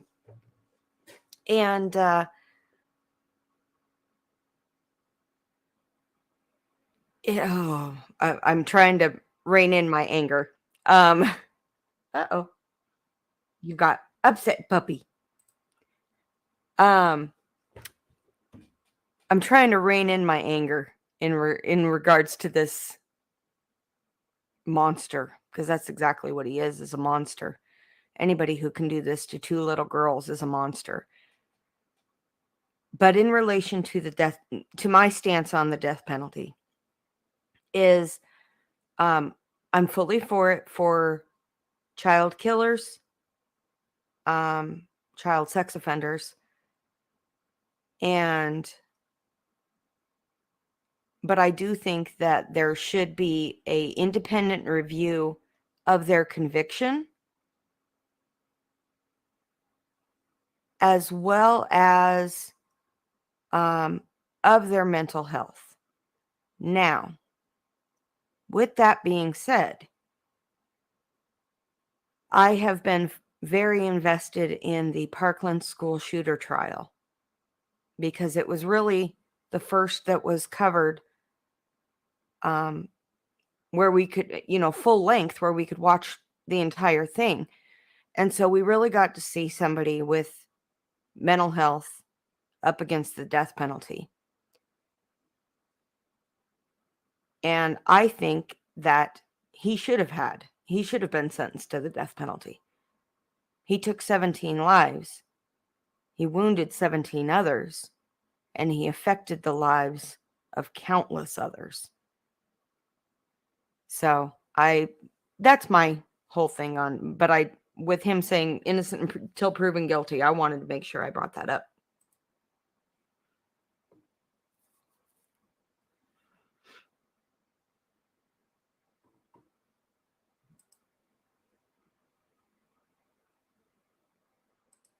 Mm-hmm. Yeah.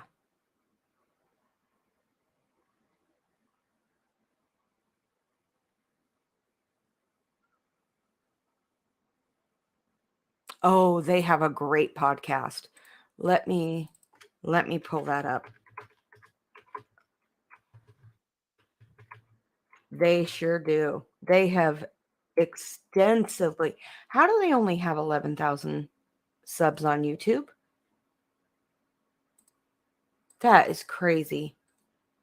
Guys, please go sub up to the Murder Sheet. I mean, I know I'm just a little tiny corner here on the internet, but whatever we can do from our end.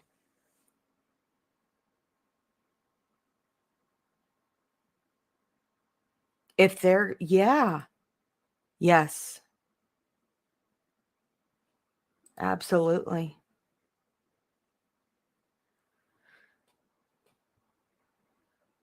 Uh-huh.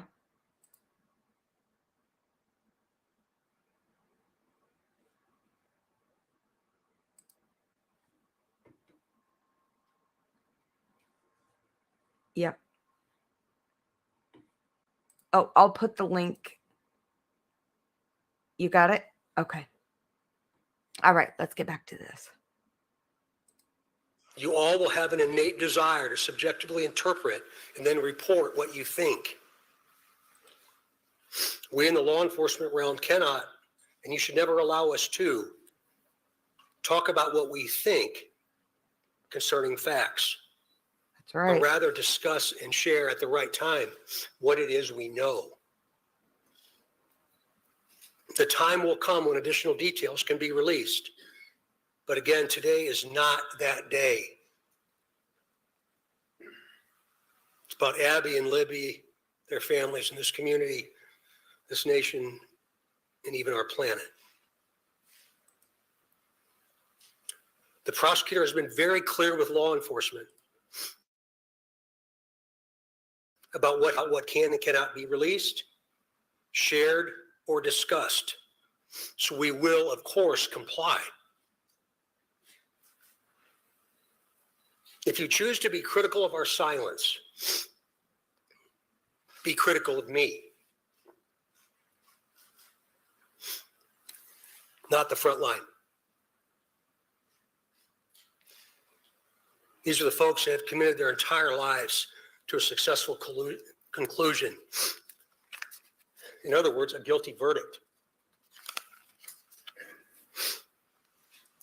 As we move to the next phase of this investigation, I will continue to offer all resources that the ISP has to not only the investigative team I anticipate growing, but also to Prosecutor McClellan as we prepare for the coming months.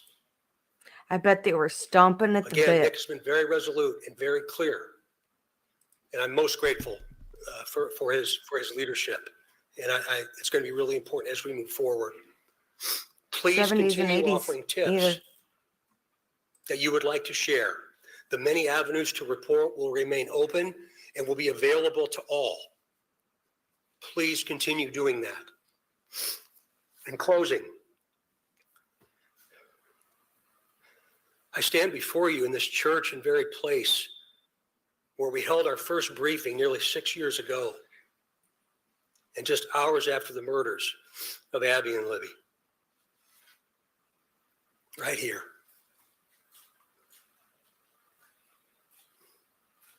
Pulling in today, I wasn't really sure what emotion I would experience.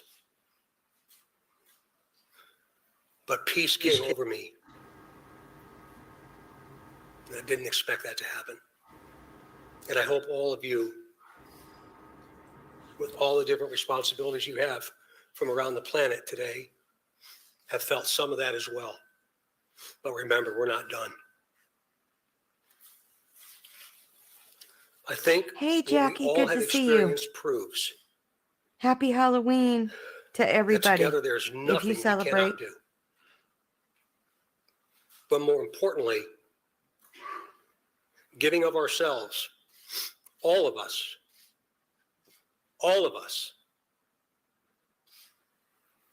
giving of ourselves matters more than what we could ever receive.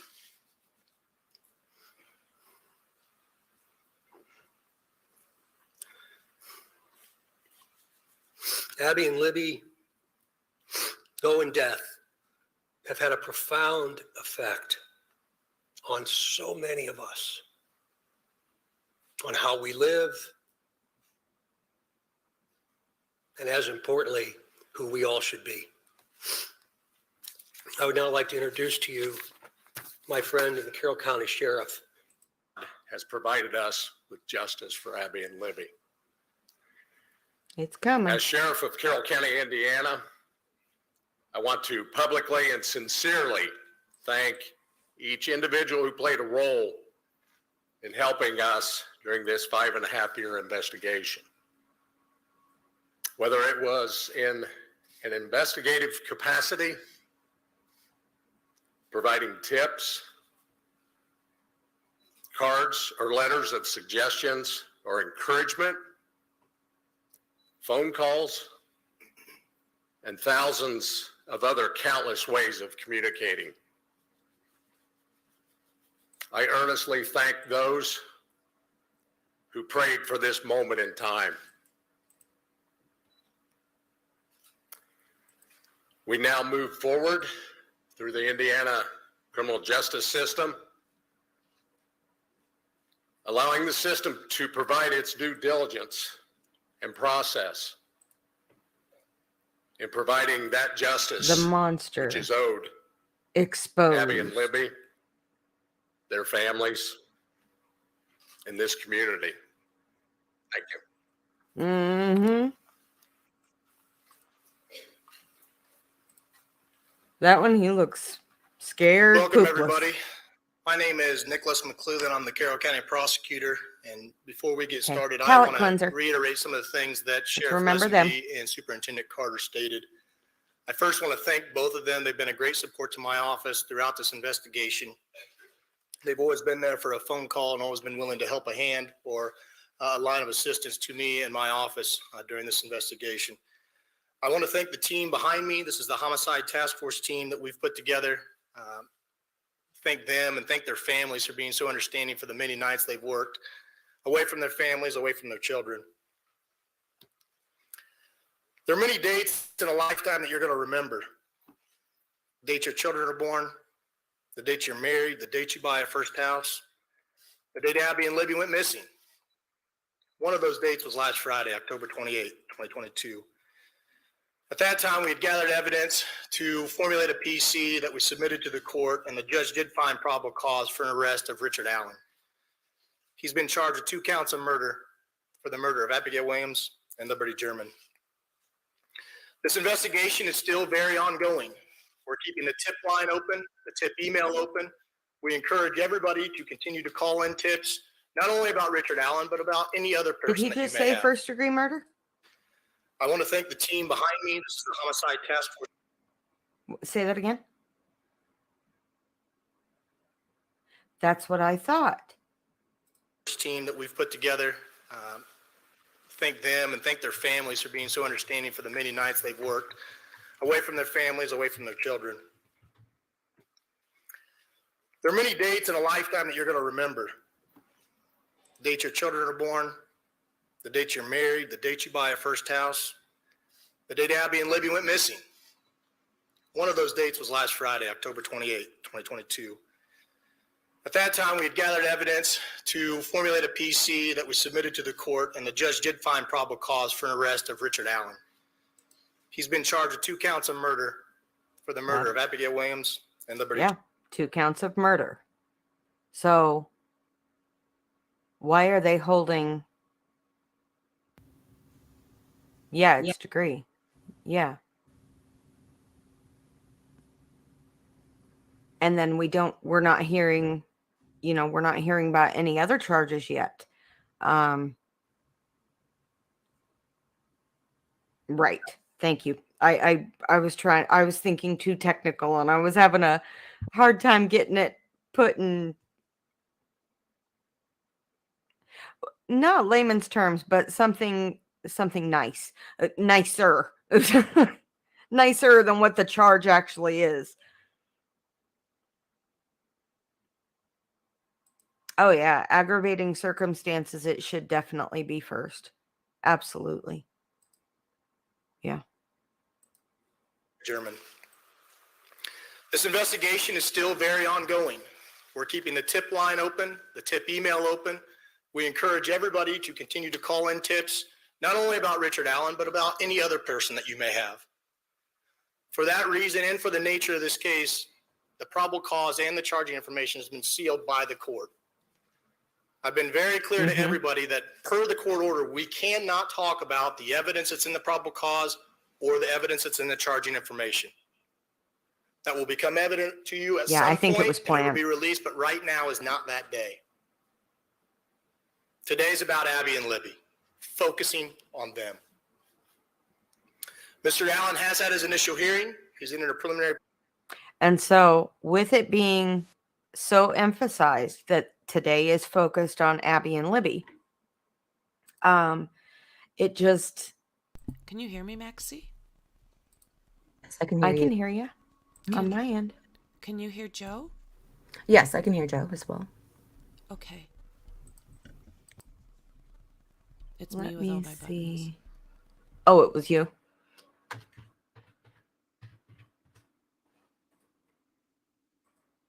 Plea of not guilty.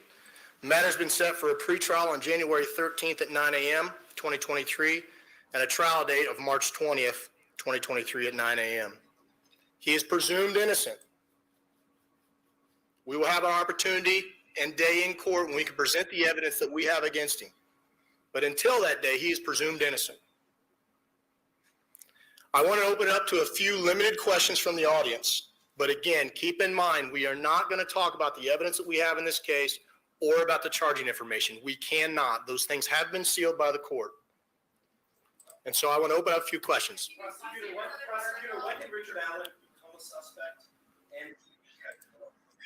Again, that's part of the investigation, so I'm not going to talk about those things. What I can say is that we have probable cause established by the court for his arrest, and he is in custody. He's being held currently without bond.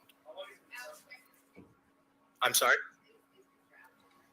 Again, that gets into the evidence we have of the investigation, and I know from everybody it's frustrating. I know everybody, not only reporters, but the family, everybody wants to know more information. I understand it's frustrating, but my goal is to maintain the integrity of this case.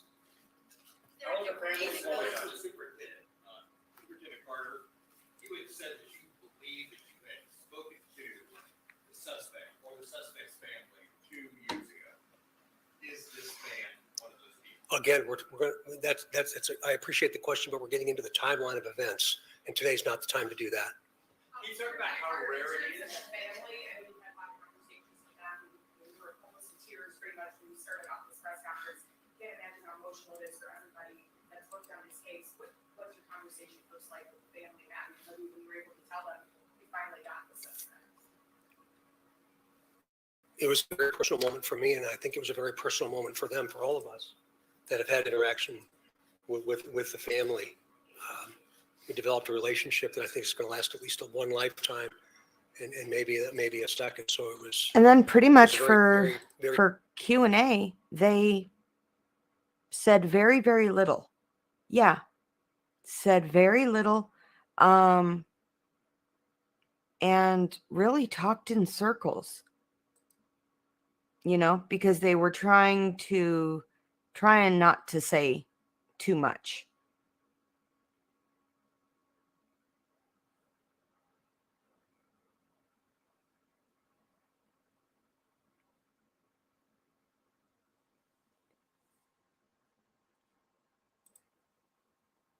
Thomas, I wish, but to be honest, I've even seen parents who are charged with murder of their kids, and they're charged with second-degree murder.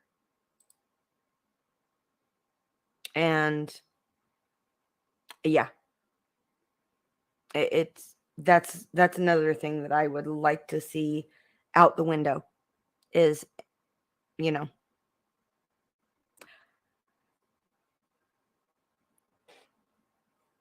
yes. I know, but I mean, because the trial is going to be How about now, traumatic Maxie? on the family, I'm sure. Yep, I can hear you now. Okay, so I have to. Colette says, wonder where else this guy has lived. Any missing girls in other areas? Do you want to go ahead and share your screen? Because I know you've got a lot ready. Oh my. Okay, let's see here.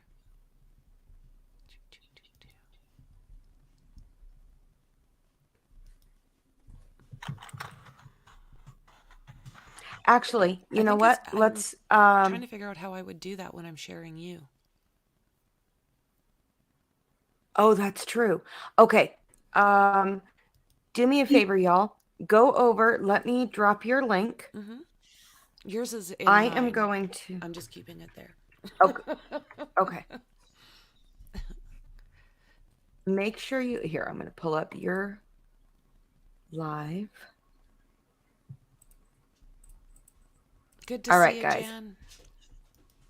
Go over here, and Franky is the sleuth, and she is an amazing one. Oh wow, thanks for that. And so I could say the same about you. please go over to Frankyrose's and subscribe, and let's flood her channel with the traffic from anything that this gets. Oh well, thank you for that, and right back at you. Oh, thank you. And while you're here, do me a big favor and please share either the video, the article, the missing poster of Rio Boyd. She is still missing, and somebody out there, she's missing from Spanaway, Washington. Okay. Someone out there knows something. Yeah, someone always knows something. Always knows something. Yeah, you So betcha. I will see you guys later. Well, thanks for joining us. Thanks for having us. It was great. It was great. And then now, good day. And then if you want to send me a StreamYard link in our Discord, then I can come onto yours. Let's do it. All right. Okay, we'll see you in a minute. Okay. Bye, guys. Bye. Okay. What a good day, Franky. Oh my God, right? Oh, I was waiting to see if I wanted to be sure that this dude was actually going to get charged. It's good to hear that he's being charged with murder for this. I was like, it is. confirmation. Okay, I'm gonna. Okay, there we go. Sorry, I'm just figuring out how to. Oh, Jen, this is like a good day, isn't it? This is a good day. So, let's see here. I don't know. We've been on for a couple hours now, guys. So I'm almost thinking that we should jump off because I want to see what else this guy's been up to. I want to start doing some digging. There's like a I was going crazy trying to find that probable cause affidavit, and it makes sense. It's completely sealed. Yeah, there's more. There's more out there. I think Mhm. that, like I said, those girls have just opened up something that might save a lot of girls. Yeah, and I do wonder if I mean, because he's lived in Peru, he's lived right Around the outside of corner. Indianapolis. Right around the corner from Keegan's dad, right? His Yeah, father in lived in Peru. Peru. Yeah, he lived like a couple blocks down from him. Thanks, Colette. Thanks for joining us. It's been an amazing day.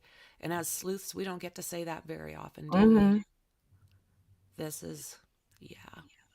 Hey, Darkness. So we're thinking we're just going to probably close it down and do some more digging. So, how do you feel about that, Mexi? Is there anything you wanted to get out before we? Any Well, thoughts or? I mean, I'm just excited. I'm so happy that this is finally like come to fruition, you Right? know? It's been a Oh long my time goodness. coming. Oh, it is.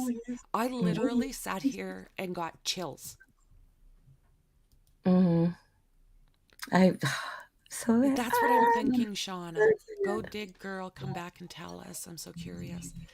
What do you guys think? I think do some digging because that's exciting too. We've got a little bit to work with now, and you're like super sleuth.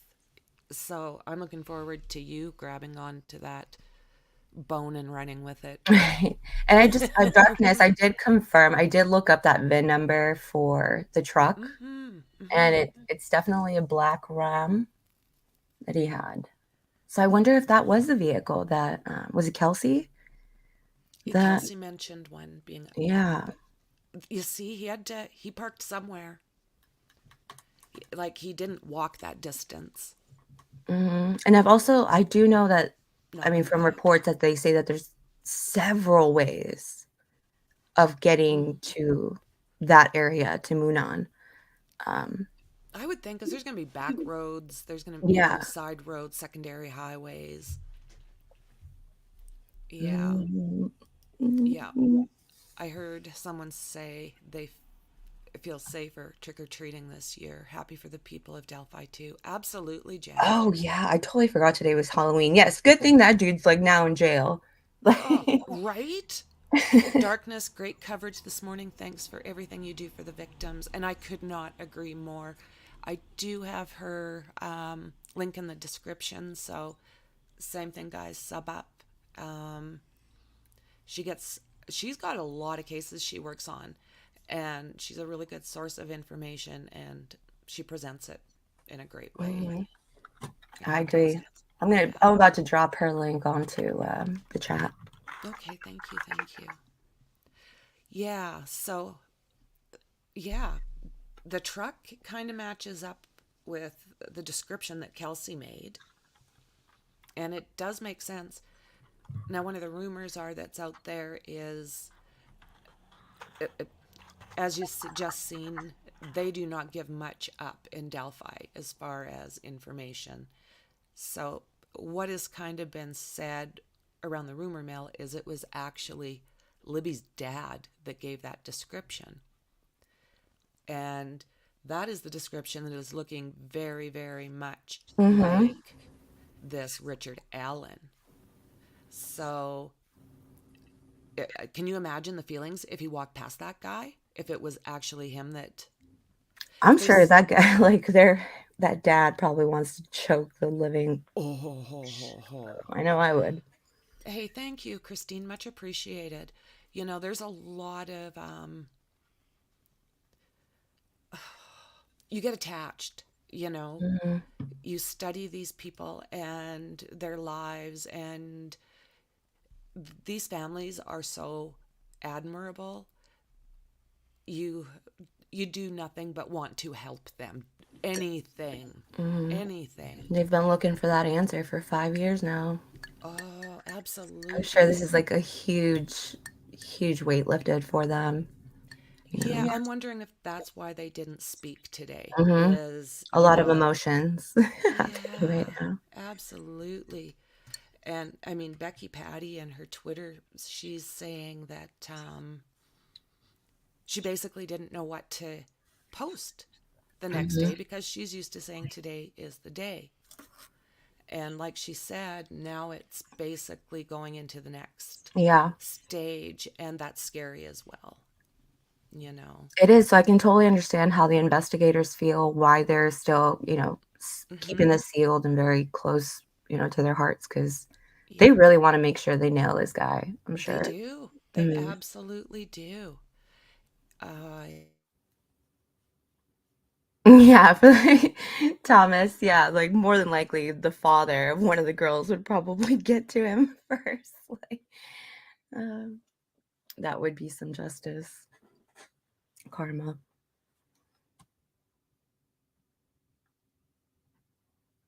Oh, Frankie, where'd you go? sorry. Yeah, there you go. This is such a, I'm totally, my mics are doing strange things. I don't know what I'm doing right now with them.